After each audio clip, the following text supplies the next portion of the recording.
అచ్చ తెలుగు విద్యార్థితో తెలుగు రాష్ట్రాల first rank నారాయణదే.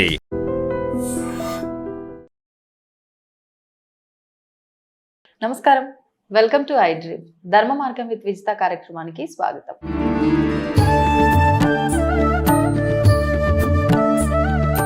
ప్రస్తుతం మనతో పాటు ఉన్నారు శ్రీ విద్యా ఉపాసకురాలు గీతా కుమార్ గారు.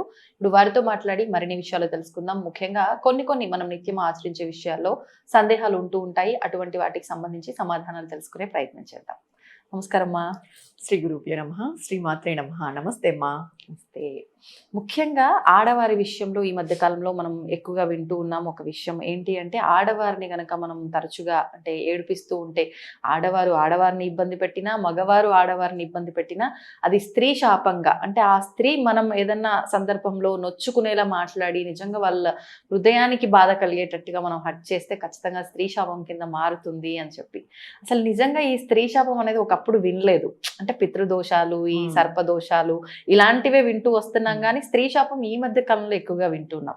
మరి నిజంగా అసలు ఎటువంటి సందర్భాల్లో ఆడవారిని ఇబ్బంది పెడితే ఈ స్త్రీ శాపం వస్తుంది, దీనికి పరిహారాలు ఏమైనా ఉన్నాయా, వాటి గురించి వివరణ ఇవ్వండి. స్త్రీ శాపం ఉందా అంటే ఉంది. ఇప్పుడు మనం ఆడవాళ్ళని ఏ విధంగా చూస్తాం? పరదేవత సమానంగా చూస్తాం. అంటే పరదేవతే అన్నట్టుగా మనం భావిస్తాం.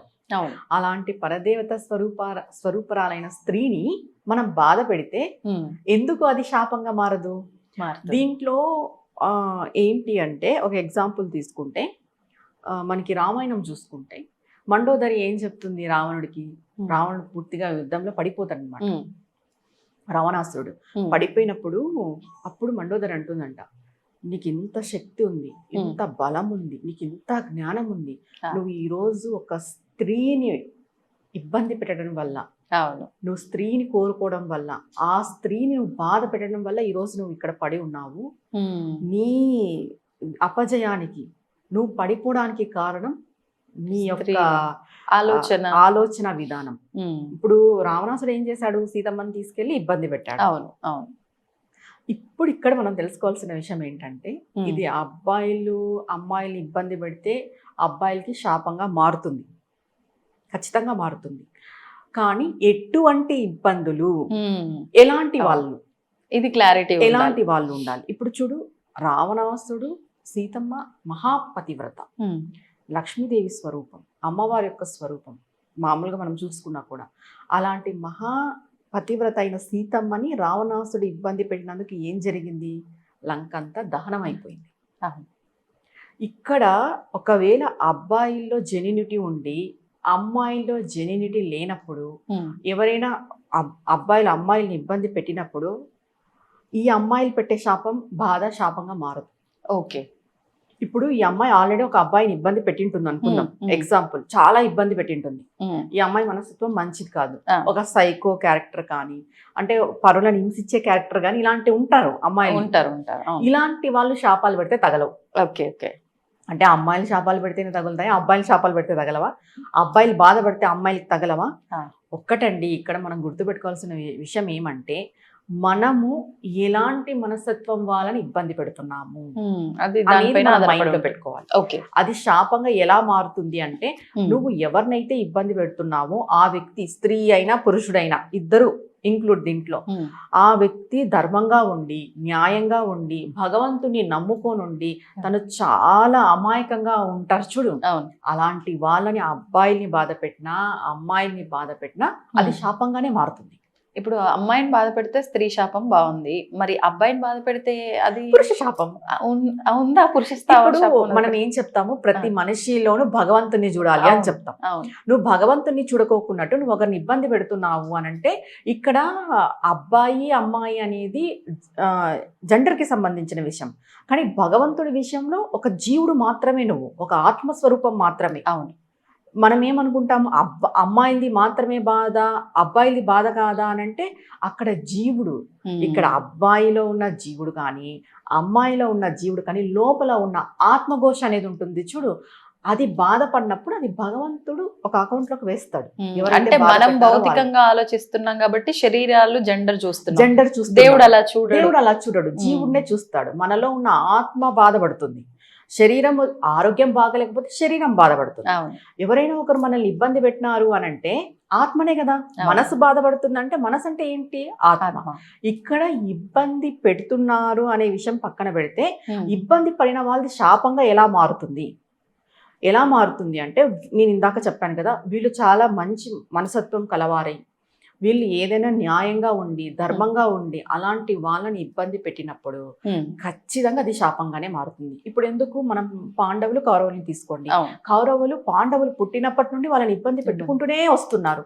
లాస్ట్ కి ఏమైంది? విజయం ఎవరి పక్క ఉంది? పాండవుల పక్క ఉంది. పతనం ఎవరైపోయారు? కౌరవులు అయిపోయారు. ఎప్పటికైనా శాపం అనేది, ఇప్పుడు ఇది శాపంగా ఎలా మారుతుంది? ఇప్పుడు సపరేట్ స్త్రీ శాపానికి వచ్చారు కాబట్టి నేను ఈ విషయం చెప్తాను.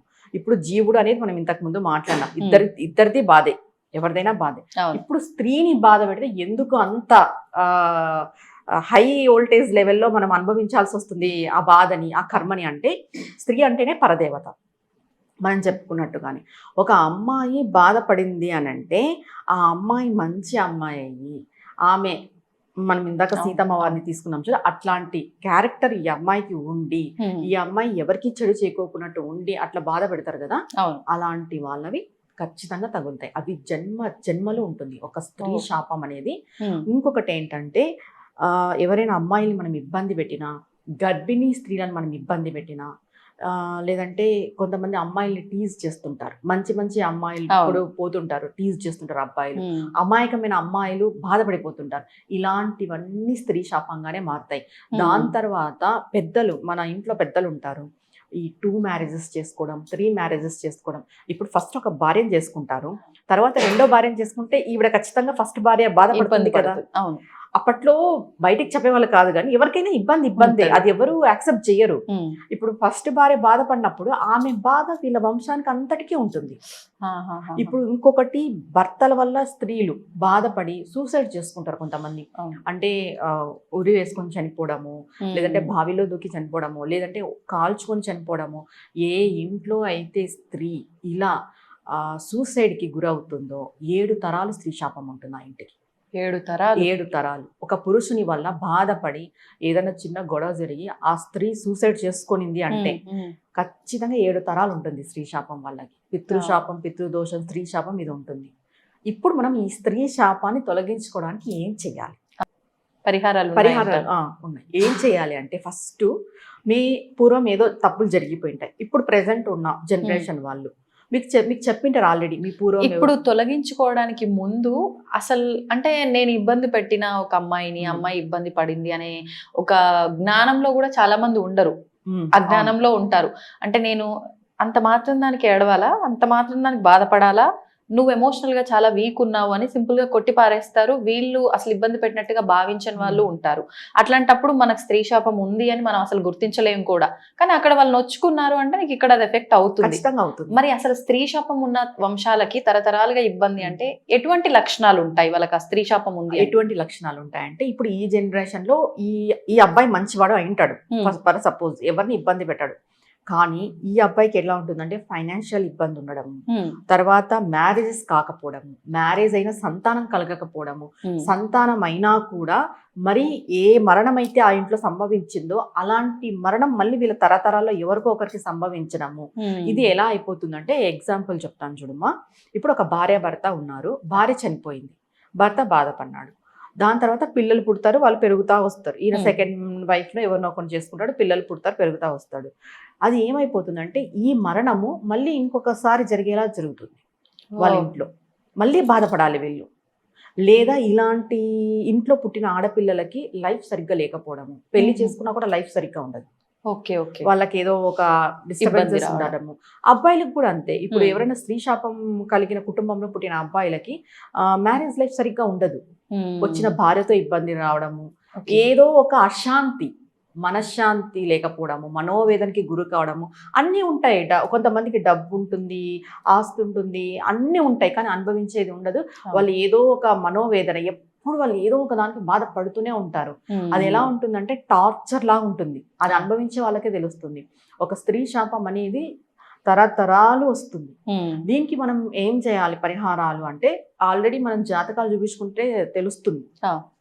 చెప్తారు మీ పూర్వీకుల స్త్రీ శాపం ఉంది అని. ఓకే. అందుకు ఇప్పుడు జనరేషన్ అబ్బాయిలు కానీ ఎవరైనా సరే స్త్రీ శాపం ఉన్నా లేకపోయినా కూడా ఫస్ట్ ఆడవాళ్ళని గౌరవించండి. అవును. ఆడవాళ్ళలో పరదేవతను చూడండి. ఆటోమేటిక్గా మీ లైఫ్ చేంజ్ అయిపోతుంది. ఒక్కసారి మీరు ఒక 6 నెలలు, 1 సంవత్సరం ప్రతి స్త్రీలోనూ మీరు అమ్మవారిని చూస్తూ ఒక గౌరవ భావంతో మీరు రండి. ఒక 6 నెలల సంవత్సరానికి మీ జీవితం బాగుపడకపోతే చూడండి. ఇది ఒకటి. తర్వాత అమ్మవారి యొక్క సేవ చేయాలి. టెంపుల్స్ ఉంటారు కదా, టెంపుల్స్లో వీళ్ళే వెళ్ళి ఆ అమ్మవారి టెంపుల్లో వీళ్ళే వెళ్ళి స్వతహాగా సేవ చేయడం, అంటే చీపురు క్లీనింగ్ అంత డస్ట్ అంతా క్లీన్ చేయడం, వాటర్ పెట్టడం. మీకు ఎంతైనా డబ్బుంది కాక కానీ ఒక టెంపుల్లో పోయి, అమ్మవారి టెంపుల్లో పోయి వీళ్ళు ఖచ్చితంగా సేవ చేయాలి.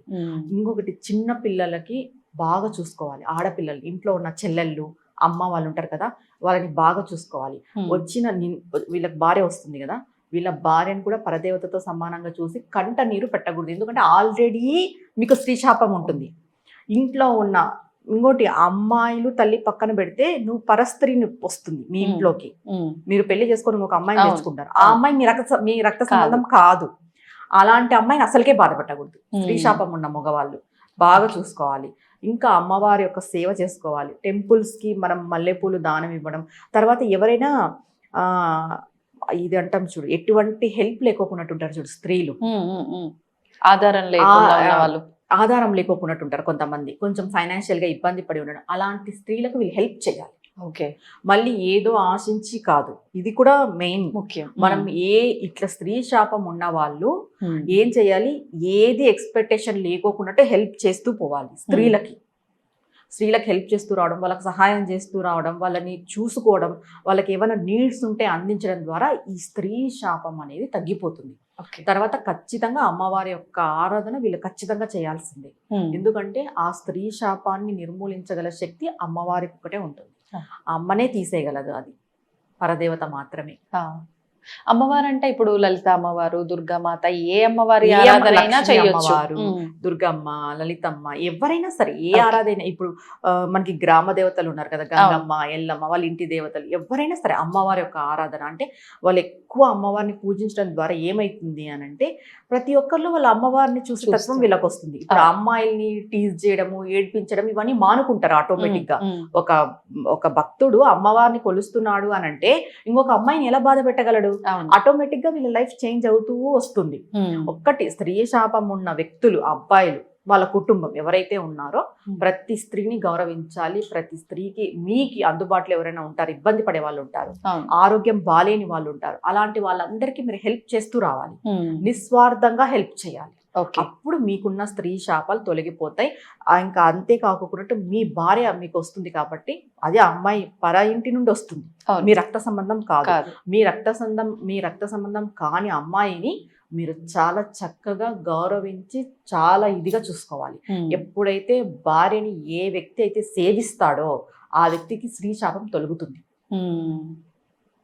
ఫస్ట్ మన ఇంట్లోనే ఉంటారు ఆడవాళ్ళు, వాళ్ళకి రూపంలో తల్లి, భార్య రూపంలో ఒక స్త్రీ, వీళ్ళిద్దరిని సక్రమంగా చూసుకుంటూ వెళ్తే కొంత శాప విముక్తి జరుగుతుంది. తర్వాత సేవలు, ఇవన్నీ కూడా సేవలు, హెల్పింగ్, అలా దైవారాధన, భార్యని అమ్మని బాగా చూసుకోవడం. కానీ ఇదే చెయ్యరు ఫస్ట్ ఇంట్లోనే. బయట మామూలు హడావిడి ఉండదు ఆడవాళ్ళ విషయంలో వచ్చేసరికి. మిగతా విషయంలో ఇంట్లో వాళ్ళ విషయం బయట అసలు బయట ఎవరైనా బాధపడుతున్నారంటే మన ఇంట్లో వాళ్ళు ఫస్ట్ తట్టుకోలేరు. అంటే అట్లా ఉంటది అనమాట వాళ్ళ ఫీలింగ్, అయ్యో వాళ్ళు కానీ ఇంట్లో ఆడవాళ్ళు బాధపడితే మాత్రం కంటికి కూడా కనపడదు. అలా కాదు, ఫస్ట్ మీ ఇంట్లో ఆడవాళ్ళని మంచిగా చూసుకోండి.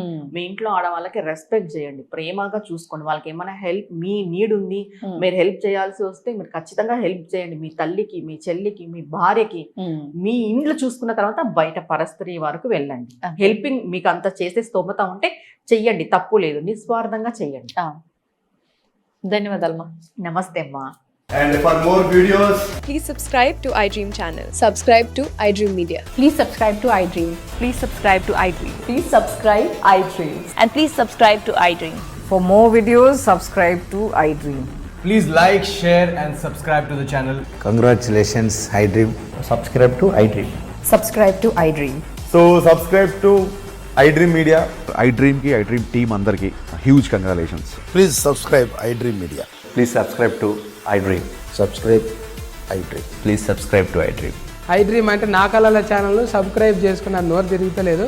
మీరైతే గంట గుర్తు కొట్టండి. For more such videos, please subscribe to iDream. Subscribe to iDream. Please subscribe to iDream. Please subscribe iDream Media. Please do subscribe to iDream. Please subscribe to iDream Media. For best entertainment and information, please subscribe iDream. And don't forget to subscribe to iDream.